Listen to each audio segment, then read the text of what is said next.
국민의힘 107명의 국회의원 도대체 요즘 뭐 하는지 한 명 한 명 살펴보는 시간, 오늘은 그 네 번째 시간입니다. 김기현, 그리고 김대식, 김도읍 의원 이 세 분에 대해서 알아보도록 하겠습니다. 먼저 12번째, 제가 국민의힘 홈페이지에 있는 그 순서대로 한 분 한 분 소개를 해드리고 있는데요. 12번째 분입니다. 바로 김기현 의원입니다. 5선이고요. 울산 남구을 지역구로 두고 있고요. 판사 출신입니다. 그리고 전직 국민의힘 당대표를 지냈던 분이죠. 입법 사항을 보면요. 올해 15건의 법안 등을 발의를 했는데요. 처리 건수는 아직은 한 건도 없습니다. 22대 국회에 들어서는 총 23개의 법안을 발의했고 처리는 3건 정도 됩니다. 자, 이게 어느 정도 되느냐? 보통 이 당대표, 지도부를 했던 분들이 입법 활동까지 활발하게 하기는 어렵다라는 말씀을 여러 번 드렸는데요. 당대표 지낸 사람 치고는 그래도 입법 활동이 적은 편이다라고 보기는 좀 어려워 보입니다. 최근에 공공기관 정보보호법이나 조선업 진흥법 등을 발의를 했었고요. 자, 하지만 이 김기현 의원 지금 활발한 어떤 여러 가지 활동을 하기는 굉장히 어려운 상황이죠. 많은 분들이 아시는 것처럼 최근 통일교 관련해서 특검 수사가 진행 중이죠. 여기에 대해서 논란이 되고 있는데요.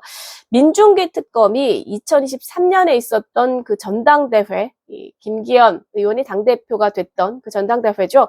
통일교가 김기현 당시 후보를 비롯해서 최고위원 후보들도 모두 조직적으로 지원한 정황을 특검이 파악했다. 이런 보도까지 최근에 나오고 있습니다. 이에 대해서 김기현 의원은 사실이 아니다라고 강력하게 반박하고 있는데요.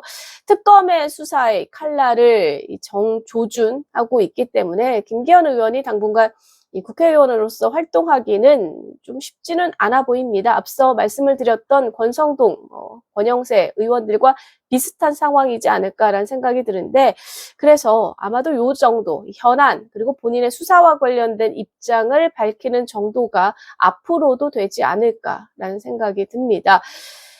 자, 그래서 첫 번째로 김기현 의원에 대해서 지금 현재 상황에 대해서 알려드렸고요. 자, 두 번째, 13번째 주인공은 김대식 의원입니다. 이분 초선이고요. 부산 사상구를 지역구로 두고 있고요. 20대 여의도 연구원장을 지내기도 했습니다.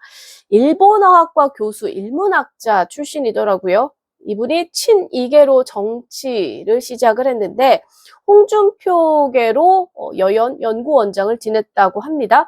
그리고 특이한 건 전남 출신이더라고요. 그래서 전남지사에 도전하기도 했었는데 이후에 부산으로 옮깁니다. 이게 이 경남 정부대 동서대에서 교수 생활을 했었는데 이때 바로 고 장제원 의원과 인연을 맺기 시작했다라고 합니다. 그러면서 출마를 하기 시작했는데 2024년도에 장제원 당시 의원이 불출마를 하면서 여기 이 지역구 사상구에 도전을 해서 국회의원이 됐습니다.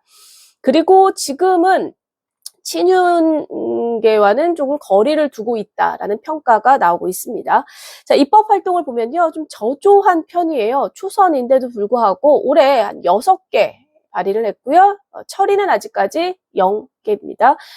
총 그러니까 22대 국회 들어서 15개를 했고 지난해 10개였는데 이 중에 3개가 본회의에서 처리가 돼서 처리 비율로만 따지면 나쁘지는 않다라고 볼 수가 있을 것 같습니다. 언론 대응을 좀 보면요. 다른 국회의원, 그러니까 국민의힘 다른 국회의원들에 비해서는 좀 활발한 편이다라고 저는 평가를 내리고 싶고요. 최근에 이 특검 압수수색에 대해서도 비판의 목소리를 내기도 했습니다. 김대식 의원님 조금 더 적극적으로 활동을 해주시면 어떨까라는 생각이 들고요. 자, 14번째 의원은 바로 김도읍 의원입니다. 4선이고요. 부산 북구 강서구를 지역구로 두고 있고요. 이분도 검사 출신입니다. 지금 제가 앞서 이제 14명째 하고 있는데 확실히 국민의힘이 이 법조계 출신들이 좀 많은 것 같다라는 생각은 듭니다. 4선의 부산 북구 강서구를 지역구로 두고 검사 출신이고요. 입법을 보면요. 지금까지 가장 활발하게 입법 활동을 해 오셨더라고요. 저는 개인적으로 이 의안정부 시스템에서 이걸 확인하면서 깜짝 놀랐는데 4선 국회의원이 이렇게 많은 법안을 발의하는 걸 거의 본 적이 없습니다. 저는 김도읍 의원에 대해서 예전부터 좀 알고 있긴 했지만 와, 이렇게 많은 법안들을 4선이 한다? 굉장히 깜짝 놀랐어요. 올해만 33개 법안을 발의했고요. 지금까지는 처리율이 1건 정도 됩니다. 그리고 이 법안의 이 종류, 분야도 굉장히 다양합니다. 학교폭력, 항공안전, 국민건강증진, 주택법, 형사소송법 등, 그러니까 본인이 이제 검사 출신이기 때문에 법사위 활동을 많이 하셨는데 굉장히 다양한 곳에서 다양한 분야와 관련된 법안들을 많이 발의하셨다. 작년을 살펴보면요. 작년 6개월간 총 63개의 법안을 발의를 했습니다. 그러니까 합하면요. 이게 벌써 거의 100개 가까이가 되는 거잖아요. 처리 건수도 14개 정도가 돼서 처리 건수만 봐도 그렇게 낮지 않은 편입니다. 그래서 저는 4선 국회의원이 이렇게까지 활발하게 입법 활동을 하는구나. 저는 이분이 사실 언론에서는 거의 찾아보기가 어렵습니다. 그래도 국회의원으로서 기본적인 이 입법 발의나 이런 것들에서는 굉장히 적극적으로 하고 있다. 가장 칭찬을 해드리고 싶다는 생각이 들 정도로 굉장히 활발했고, 그리고 이분의 특징이라고 하면 기자들한테 평판이 좀 좋은 편에 속합니다. 그래서 뭐 합리적인 인물로 기자들 사이에서는 평가가 되고 있고요.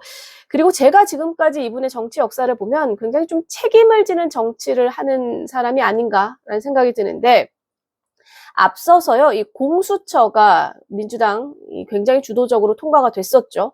그래서 이때 이 공수처 통과의 책임을 지고 본인이 이 총선에 불출마하겠다라고 선언을 했었거든요. 그런데 이제 이 과정에서 공천 과정에서 여러 문제가 있었고 그러다가 이제 당내에서 출마를 좀 해달라라는 요청이 있어서 결국 본인이 불출마 선언했던 것을 이제 접고 다시 재출마를 하긴 했었지만 어찌됐든 본인의 어떤 본인이 책임을 지고 본인이 관여하고 있었던 그 부분에 그래서 책임지는 정치를 하는 분이다라는 평가를 전 내리고 싶었고 이것뿐만이 아니라 선대위에서도 내홍이 있었을 때 여기에 대해 책임을 지고 정책위 의장에서 사퇴를 하기도 했었습니다. 저는 이러한 부분들, 그러니까 여러 가지 면들이 있겠죠. 이런 것들이 아무래도 기자들 사이에서 굉장히 좋은 평가를 받는 그러한 요인이 되지 않았나라는 생각이 듭니다. 다만 아쉬운 건 물론 정말 너무 활발한 입법 활동을 하셔서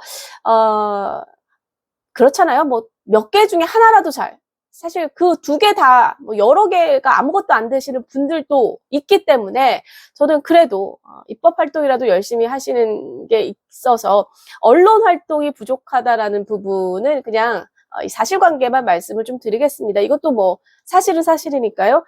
언론 활동은 확실히 약한 것 같습니다. 최근에 뭐 언론을 상대로 한 인터뷰를 거의 찾아보기가 어려웠었고 현안 멘트가 거의 없는 것 같아요. 그래서 지금 국민의힘이 굉장히 위기라는 말이 많죠. 뭐 이건 말이 아니라 실제 현실이기도 하고요. 그래서 당의 중진으로서 4선 정도 되면 국민의힘이 다선 의원이 그렇게 많지가 않습니다. 그래서 4선 정도 되셨다라고 하면 당의 중진으로서 좀 그에 맞는 목소리를 좀 내주시면 어떨까라는 그러한 아쉬움, 그러한 부탁의 말씀을 더불어 드리고 싶습니다. 자, 이렇게까지 오늘 3분에 대해서 알아봤습니다. 김기현, 김대식, 그리고 김도읍 의원까지 알아봤습니다.